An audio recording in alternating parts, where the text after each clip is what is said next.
வேட்பாளர் தமிழன் பிரசன்னா அவர்களுக்கு உதயசூரியன் சின்னத்திலே வாக்களித்து அவரை வெற்றி பெற செய்ய வேண்டும் என்று உங்களை எல்லாம் வேண்டி கேட்டுக் கொள்கிறேன். தமிழன் பிரசன்னாவை நான் உங்களுக்கு அறிமுகப்படுத்த வேண்டிய அவசியம் இல்லை. எல்லா தொலைக்காட்சியிலும் வந்து சண்டை போட்டுட்டு இருப்பாரு, கட்சிக்காக சண்டை போடுவாரு இல்லையா? தொடர்ந்து நம்முடைய மேடைகளிலே உரையாற்றக்கூடிய, முரசொலியிலே எழுதக்கூடிய, நல்ல பேச்சாற்றல் இருக்கக்கூடிய, வாத திறமை இருக்கக்கூடிய ஒருவரை, ஒரு இளைஞரை நம்முடைய முதலமைச்சர் அண்ணன் தளபதி அவர்கள் உங்களுடைய வேட்பாளராக இங்கே உங்கள் கைகளிலே ஒப்படைத்திருக்கிறார்கள். அந்த தமிழன் பிரசன்னாவுக்கு உங்களுடைய மேலான பொன்னான வாக்குகளை உதயசூரியன் சின்னத்திலே அளித்து அவரை வெற்றி பெற செய்ய வேண்டும் என்று உங்களை எல்லாம் நான் வேண்டி கேட்டுக் கொள்கிறேன்.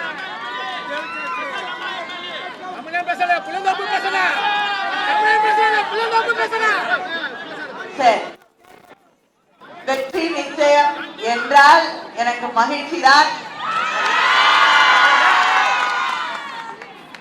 ஒரு நல்ல வெற்றியை, மிகப்பெரிய வாக்கு வித்தியாசத்தான வெற்றியை நீங்கள் பிரசன்னா அவர்களுக்காக உருவாக்கி தர வேண்டும் என்று உங்களை எல்லாம் நான் வேண்டி கேட்டுக்கொள்கிறேன். நம்முடைய முதலமைச்சர் அவர்கள் மக்களுக்கு தந்திருக்கக்கூடிய வாக்குறுதிகளை எல்லாம் நிறைவேற்றி தந்திருக்கக்கூடிய முதலமைச்சர் நம்முடைய முதலமைச்சர் அண்ணன் தளபதி அவர்கள்.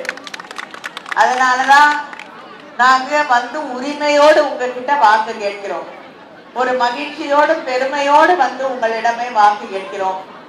நாங்க கொடுத்த வாக்குறுதி எல்லாம் நிறைவேற்றிட்டு வந்திருக்கோம். அதனால திராவிட முன்னேற்ற கழகத்திற்கு நீங்கள் வாக்களிக்க வேண்டும் என்று உங்களை சந்தித்து நாங்கள் கோரிக்கை வைக்கிறோம். ஆனால் எதிரணியில் இருக்கக்கூடியவர்கள் உங்களை வந்து சந்தித்து வாக்கு கேட்கக்கூடிய சூழலிலே அவர்கள் தமிழ்நாட்டுக்கு என்ன செஞ்சிருக்காங்கன்னு பார்த்தா துரோகம் துரோகம் துரோகம் துரோகத்தை தவிர வேறு எதுவும் இல்லை. கொடுத்த வாக்குறுதி எதையாவது நிறைவேற்றிருக்காரா எடப்பாடி பழனிசாமி? இல்ல. நம்ம அவருடைய தேர்தல் அறிக்கையை பார்த்து காப்பி அடிக்கிறோங்கிறாரு.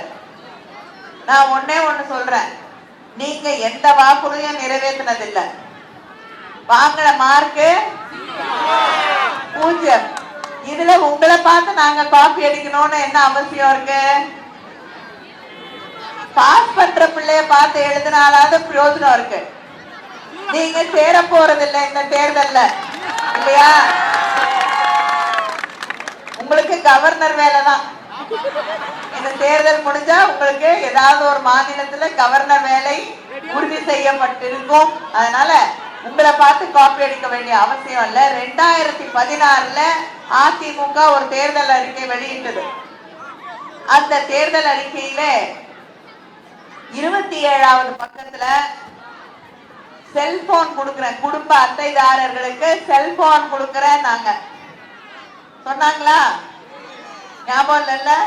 அவங்களும் மறந்துட்டாங்க, நீங்களும் மறந்துட்டீங்க.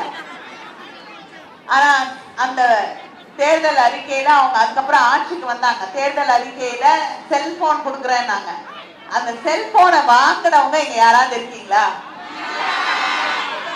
அங்க மேல இருக்கீங்களா? வாங்கினீங்களா இல்லையா? யாருக்கா தெரியுமா வாங்கினவங்கள? பிரசன்னாக்கு தெரியுமா? தெரியாதா? நானும் தமிழ்நாட்டுல எங்க போனாலும் கேக்குறேன், அந்த செல்போனை வாங்கினவங்க யாராவது இருக்காங்களான்னா இல்ல. இந்த லட்சணத்துலதான் எடப்பாடி பழனிசாமி தேர்தல் வாக்குறுதியை நிறைவேற்றிருக்காரு. ஒரு செல்போன் கொடுக்கறதுக்கு மனசில்லை. அந்த தேர்தல் வாக்குறுதியை காப்பாற்றுவதற்கு துப்பில்ல. அவர் வந்து நம்ம தேர்தல் வாக்குறுதிகளை நிறைவேற்ற மாட்டோம் என்று பேசிக் கொண்டிருக்கிறார். இதேதான் போன தேர்தலையும் சொன்னாரு. 1000 ரூபாய் கொடுக்க மாட்டாங்கன்னாரு. இன்னைக்கு 1,31,00,000 சகோதரிகளுக்கு 1000 ரூபாய் மகளிர் உரிமை தொகையை தந்திருக்கக்கூடிய ஆட்சி திராவிட முன்னேற்ற கழக ஆட்சி. அடுத்து ஒரு மாசத்துல மறுபடியும் முத்துவே கருணாநிதி ஸ்டாலினுடைய ஆட்சி. 1000 ரூபாய் 2000 ரூபாயாக உயர்த்தி வழங்கப்படும். இந்த வாக்குறுதிகளை எல்லாம் நாம் நிறைவேற்றி தந்திருக்கிறோம். இளைஞர்களுக்கு, கல்லூரியில படிக்கக்கூடிய நம்ம வீட்டு பிள்ளைகளுக்கு நம்முடைய முதலமைச்சர் அவர்கள் 1000 ரூபாய் தருகிறார். அவங்க படிப்பு தடைபடக்கூடாது, அவங்களுக்கு உதவியா இருக்க வேண்டும் என்பதற்காக 1000 ரூபாய் தந்து கொண்டிருக்கக்கூடிய முதலமைச்சர் ஆட்சி மறுபடியும் வந்தவுடன், திராவிட மாடல் ஆட்சி இரண்டாம் முறையாக வந்தவுடன் அது 1500 ரூபாயாக உயர்த்தி வழங்கப்படும். படிச்சு முடிச்சுட்டு வேலைக்கு போகக்கூடிய இளைஞர்களுக்கு பயிற்சிகள் வழங்கப்பட்டு அந்த இளைஞர்களுக்கு, இளம் பெண்களுக்கு வேலை கிடைக்க அந்த 6 மாசத்துக்கு 1500 ரூபாய் ஒவ்வொரு மாதமும் அவர்களுக்கு வழங்கப்படும். இப்ப புதுசா செயற்கை நுண்ணறிவு அப்படின்னு ஏஐ டெக்னாலஜி எல்லாத்துலயும் வந்துருச்சு. போன்ல வந்துருச்சு. ChatGPT எல்லாம் நீங்க பயன்படுத்திக்கிட்டு இருக்கலாம். இளைஞர்கள்லாம் நிச்சயமா ChatGPT பயன்படுத்திட்டு இருப்பீங்க. ஏஐ இல்லாத இடமே இல்லை. ஆபரேஷன் பண்றதுல இருந்து எல்லாத்துக்கும், வீட்டு வேலை செய்யறதுல இருந்து எல்லாத்துக்கும் ஏஐ வந்துருச்சு. அதனால தலைவர் கலைஞர் அவர்கள் தான் முதலாக தகவல் தொழில்நுட்ப துறைக்காக ஒரு பாலிசியை கொண்டு வந்தது. இந்தியாவிலேயே தலைவர் கலைஞர் அவர்கள் தான். கம்ப்யூட்டர்ஸ பள்ளிக்கூடங்களிலே அறிமுகப்படுத்தி அந்த கல்வியை கொண்டு வந்து இன்னைக்கு நம்முடைய இளைஞர்கள், இளம் பெண்கள் உலகம் முழுவதும் வேலை பார்க்கக்கூடிய வாய்ப்பை உருவாக்கி தந்தது தலைவர் கலைஞர் அவர்கள். அந்த வழியிலே இன்று நம்முடைய முதலமைச்சர் அண்ணன் தளபதி அவர்கள் எல்லா துறைகளிலும் படிக்கக்கூடிய மாணவர்களுக்கு ஏஐ டெக்னாலஜி சொல்லி தரப்படும். இன்னைக்கு நான் முதல்வன் திட்டத்தின் வழியாக நம்முடைய பிள்ளைகள் உலகம் முழுவதும் இருக்கக்கூடிய இடங்களிலே வேலை செய்து கொண்டிருக்கிறார்கள், படித்துக் கொண்டிருக்கிறார்கள். ஒரு பெண் ஜாப்பனீஸ்ல முதலமைச்சர் அவர்களுக்கு நாங்க வேலை பார்த்துட்டு இருக்கேன். ஜப்பான்ல நான் முதல்வன் திட்டத்தின் வழியாக வேலை கிடைத்து அங்கே பணியாற்றி கொண்டிருக்கிறேன் என்று ஜப்பானிய மொழியில நம்முடைய முதலமைச்சருக்கு நன்றி தெரிவித்தார். இவங்க ஹிந்தி படிக்கிறாங்க. ஹிந்தி படிச்சு ஆக போறது ஒண்ணும் இல்ல. ஆனால் நம்முடைய முதலமைச்சர் தெரிவித்திருக்கிறார்கள், அடுத்த முறை ஆட்சிக்கு வந்தவுடன் கல்லூரிகளிலே நம்முடைய இளைஞர்கள், இளம்பெண்கள் வெளிநாடுகளுக்கு வேலைக்கு போய் அங்கே பயன்பெறக்கூடிய வகையிலே வெளிநாடுகளிலே இருக்கக்கூடிய மொழிகளை தேவைப்பட்டால், அவர்கள் விருப்பப்பட்டால் அது அவர்களுக்கு கற்றுத்தரப்படும். ஏஐ டெக்னாலஜி, உலகத்தில் இருக்கக்கூடிய மற்ற நாடுகளின் மொழிகள் என்று அத்தனை புதுமைகளையும் கொண்டு வந்து நம்முடைய இளைஞர்களுக்காக தரக்கூடிய ஆட்சி திராவிட முன்னேற்ற கழக ஆட்சி. இதையெல்லாம் தாண்டி நம்முடைய சகோதரிகள் வேலை சுமை அதிகமா இருக்கு வீட்டுல, அதை குறைப்பதற்காக என்ன சொல்லியிருக்காரு? எவ்வளவுமா? 8000 ரூபாய்க்கான கூப்பன் தருகிறேன் என்று முதலமைச்சர் சொல்லியிருக்காரு. ஏன் கூப்பன்? சில பேர் சொல்றாங்க, நேரா பேங்க்ல நான் காசை போட்டுருவேன், நீங்க ஏன் காசை போட மாட்டேங்கிறீங்க அப்படிங்கிறாங்க. காசை பேங்க்ல போட்டா அந்த காசு இவங்க கைக்கு வராது. மோடி எடுத்துட்டு போயிடுவாரு. இல்லைன்னா அந்த காசு வேற ஏதாவது செலவுக்கு போயிடும். இவங்களுக்கு, சகோதரிகளுக்கு தான் தேவைப்பட்டதை வாங்க முடியாது. அதனால நான் கூப்பன் கொடுக்கிறேன். நீங்க விருப்பப்பட்ட கடைக்கு போய் உங்க வேலை சுமையை எது குறைக்கும்?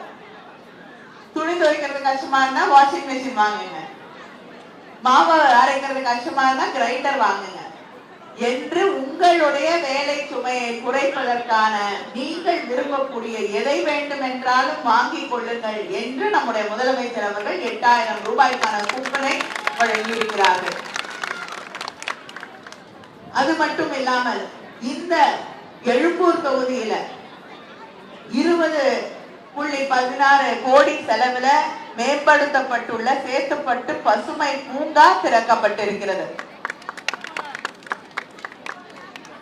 எழும்பூர் புதுக்கோட்டை பகுதியில காவலர் குடியிருப்பு வளாகத்துல ரூபாய் 100 கோடி மதிப்புல புதிதாக 596 காவலர் குடியிருப்புகள் கட்டப்பட்டிருக்கிறது. சந்தோஷ் நகர்ல 560 வீடுகள் கொண்ட அடுக்குமாடி குடியிருப்புகள் கட்டப்பட்டு மக்களுக்கு பயன்பாட்டிற்கு தரப்பட்டிருக்கிறது. இது மட்டும் இல்லாமல் இந்த பகுதியிலே நாம் ஆட்சிக்கு வந்தவுடன் வேலைக்கு போகக்கூடிய சகோதரிகளுக்கு பயன்படக்கூடிய வகையிலே தோழி விடுதிகள் கட்டப்பட்டு அதை நம் சகோதரிகளுக்காக அது அர்ப்பணிக்கப்படும். அனைத்து இடங்களிலும் அடுத்த 5 ஆண்டுகளிலே வெள்ள நீர் வடிகால் வசதி செய்து தரப்படும். மெட்ரோ ரயில் நிலையங்களுக்கான போக்குவரத்து இணைப்பு வசதிகள் ஏற்படுத்தி தரப்படும். அது மட்டும் இல்லாம 10,000 பஸ்ஸுகள் பேருந்துகள் வாங்கப்படும். சில பகுதிகளில் பஸ் வரல அப்படின்னு நீங்க வைக்கக்கூடிய அந்த கோரிக்கை இனிமேல இருக்கவே இருக்காது. நீங்க கேட்கறதுக்கு முன்னாடி எல்லா பகுதிகளுக்கும் பஸ் வசதிகள் வந்துவிடும்.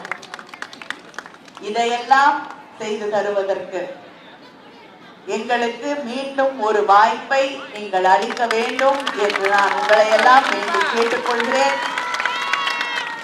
அது மட்டும் இல்லை, இது தேர்தலுக்கான ஒரு கோரிக்கை.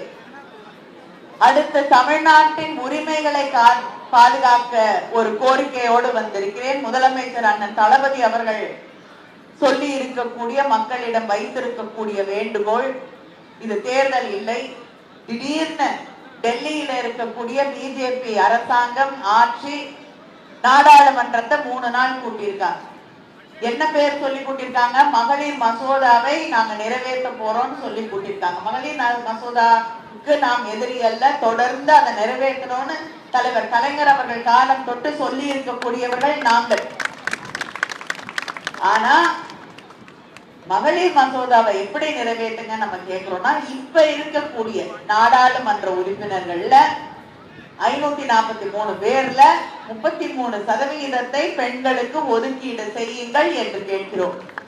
ஆனா அவங்க என்ன சொல்றாங்க, நாங்க அங்க இருக்கக்கூடிய அந்த நாடாளுமன்ற உறுப்பினர்களோட எண்ணிக்கையை அதிகப்படுத்தி அதுக்கு பிறகு எந்த மாநிலத்துக்கு எவ்வளவுன்னு பிரிச்சு கொடுத்த அதுல 33% பெண்களுக்கு கொடுப்போம். நம்ம என்ன கேட்கிறோம், ஒரு பானை சோறு இருக்கு, அதுல பெண்களுக்கும் கொஞ்சம் கொடுங்க. நியாயமா அவர்களும் பசியோடு இருக்கிறார்கள், அவர்களுக்கு என்று ஒரு நியாயம் இருக்கிறது, நீதி இருக்கிறது, அவர்களுக்கும் உரிமை இருக்கிறது. அதனால அதில் அவர்களுக்கும் ஒரு பங்கு கொடுங்கிறோம். அவங்க என்ன சொல்றாங்கன்னா, நான் பெரிய பானையா எடுத்துட்டு வந்து பெரிசா சாப்பாடு செய்து அதுக்கப்புறம் அதுல இருந்து கொஞ்சம் பிரிச்சு கொடுக்குறேங்கிறாங்க. இது எந்த விதத்தில நியாயம்? அது மட்டும் இல்லாமல் இப்படி இந்த தொகுதி மறுசீரமைப்பு செய்யக்கூடிய நேரத்திலே தமிழ்நாடு பாதிக்கப்படுகிறது. நம்முடைய எம்பிக்களுடைய எண்ணிக்கை குறைக்கப்படும். இது குறைக்கப்படவில்லை என்றால் வட இந்தியாவில் இருக்கக்கூடிய எம்பிக்களுடைய எண்ணிக்கை அதிகரிக்கப்பட்டு நம்முடைய எண்ணிக்கை அதற்கு ஈடாக அதிகரிக்கப்படாமல் நாம் பாதிக்கப்படுவோம். இப்ப 39 எம்பிக்கள் இருக்கும், அதனால் அங்கே எதிர்த்து பேச முடிகிறது. நமக்கு எதிரான ஒரு மசோதா கொண்டு வரும்போது நாம் போராட முடிகிறது, வாதாட முடிகிறது. ஆனா அவங்க 800க்கு மேல எம்பிக்களோட எண்ணிக்கையை அதிகரிச்சுட்டு நமக்கு 50 பேரை கொடுத்தாங்கன்னா நம்மால் அந்த 800 பேரை எதிர்த்து எப்படி போராடி வாதாடி தமிழ்நாட்டுக்கான நியாயங்களை கொண்டு வர முடியும் என்று நாம் சிந்தித்து பார்க்க வேண்டும். அதற்காகத்தான் முதலமைச்சர் அவர்கள் தொடர்ந்து நியாயமான தொகுதி மறுசீரமைப்பு செய்ய வேண்டும், தமிழ்நாட்டிற்கு மக்கள் தொகையை குறைத்திருக்கக்கூடிய நம்மை போன்ற மாநிலங்களுக்கு நியாயம் கிடைக்கக்கூடிய வகையிலே அதை செய்ய வேண்டும் என்று தொடர்ந்து சொல்லிக் கொண்டிருக்கிறார், போராடி கொண்டிருக்கிறார். தெலுங்கானா முதலமைச்சர் ரேவந்த் ரெட்டி, கேரளா முதலமைச்சர் அவர்கள் எல்லாம் நம்முடைய முதலமைச்சரோடு இன்று இணைந்து நாங்களும் போராடுவோம் என்று தெரிவித்திருக்கிறார்கள். ஆனா தமிழ்நாட்டில் இருக்கக்கூடிய அமித்ஷா, திமுகவை நடத்தி கொண்டிருக்கக்கூடிய எடப்பாடி பழனிசாமி என்ன சொல்றாரு? இதுல என்ன தப்பு? அவங்க என்ன செஞ்சாலும் நல்லதுதான் செய்வாங்க. என்ன நல்லது செஞ்சாங்கன்னு தெரியல. அவருக்கு வேணா செஞ்சிருப்பாங்க. ஆனா அவர்கள் சொல்லுவதை நாம் ஏற்றுக்கொள்ள வேண்டும். தமிழ்நாட்டிற்கு ஒரு தவறு இழைக்கப்பட்டாலும் பரவாயில்லை என்று சொல்லக்கூடிய ஒரு துரோகியாக அவர் என்று மாறி இருக்கிறார். நம்முடைய முதலமைச்சர் அவர்கள் தெரிவித்திருக்கிறார்கள், இது தேர்தல் களம் என்பதை நாங்கள் மறந்துவிட்டு தமிழ்நாட்டின் உரிமைகளுக்காக போராடுவோம். ஒவ்வொரு தமிழகத்தில் இருக்கக்கூடிய வீட்டிலும் நம்முடைய உரிமைகள் பாதிக்கப்படுவதை கண்டித்து கருப்பு கொடி ஏற்றப்பட வேண்டும். தமிழர்கள் ஒருமித்த குரலிலே இதற்கு எதிர்த்து நின்று போராடுவார்கள் என்பது டெல்லி வரை கேட்க வேண்டும் என்பதுதான் நம்முடைய முதலமைச்சர் அவர்களுடைய கோரிக்கை. இங்க இருக்கக்கூடிய அத்தனை பேரையும் நான் தெரிவித்துக் கொள்கிறேன்.